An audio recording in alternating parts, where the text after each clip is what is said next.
Hello दोस्तों, कैसे हो? आपका स्वागत है त्रिपान स्टडी सेंटर में। आज जो हम करने जा रहे हैं ज्योग्राफी के चैप्टर यानी ज्योग्राफी जो भूगोल है, ये अत्यंत महत्वपूर्ण चैप्टर होने वाला है क्योंकि इसमें हम भूगोल के विषय में बहुत ही विस्तार पूर्वक चर्चा करेंगे। चलिए देखते हैं हमारा आज टॉपिक क्या है। The oxygen cycle. The oxygen cycle also important है। The amount of the oxygen in the atmosphere is about 21%, and all living beings use oxygen present in the atmosphere for a breathing. Their oxygen is the most important for a living organism. And for the burning of the fuel like a boats, coal, gas, etc., oxygen stimulates and the carbon dioxide gas produced by their burning. There is the most important here.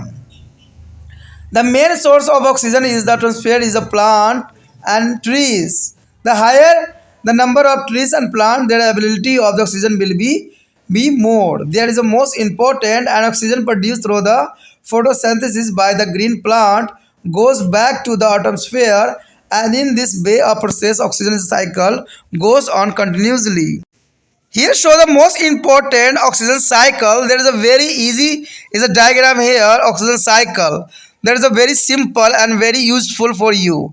There is here a sun produce a solar energy by their photosynthesis cell.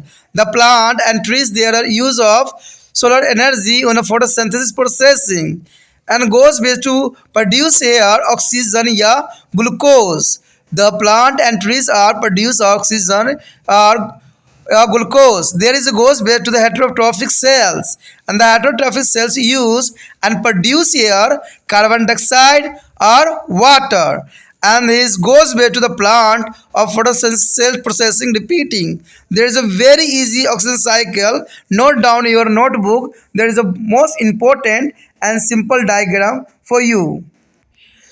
अगला topic दोस्तों हमारा अत्यंत महत्वपूर्ण आया है, oxygen चक्र। देखिए oxygen चक्र क्या है और इसके बारे में जानना अत्यंत महत्वपूर्ण रहेगा।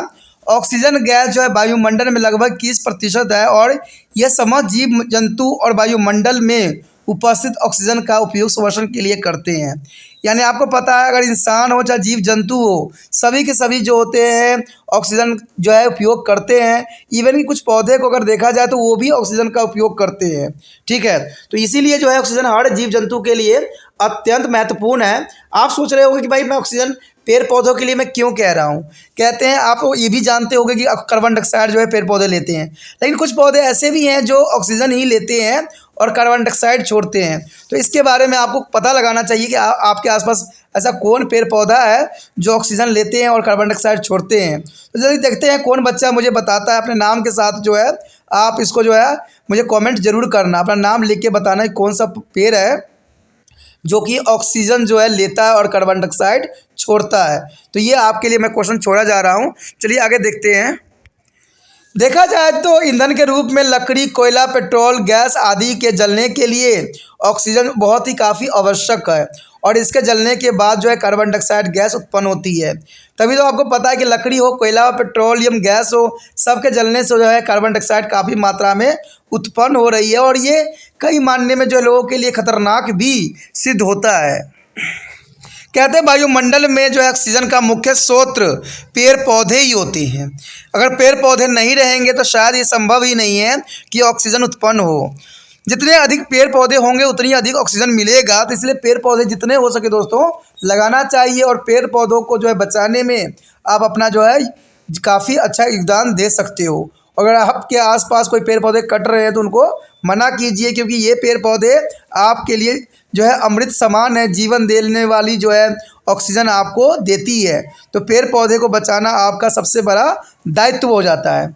हरे पेड़ पौधों में प्रकाश संश्लेषण द्वारा जो उत्पन्न ऑक्सीजन जो है वायुमंडल में वापस चली जाती है और इसी प्रकार जो है ऑक्सीजन चक्र की प्रक्रिया चलती रहती है।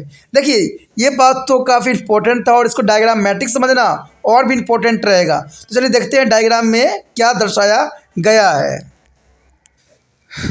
देखिए डायग्राम जो है बहुत आसान और बहुत ही इजी है। कहते हैं दोस्तों बहुत अधिक लंबा पढ़ने से कुछ भी नहीं होगा। मैंने देखा है कि बच्चे जो होते हैं बड़े बड़े चीज़ों के चक्कर में पड़े रहते हैं, लेकिन अपना सिलेबस नहीं कर पाते हैं।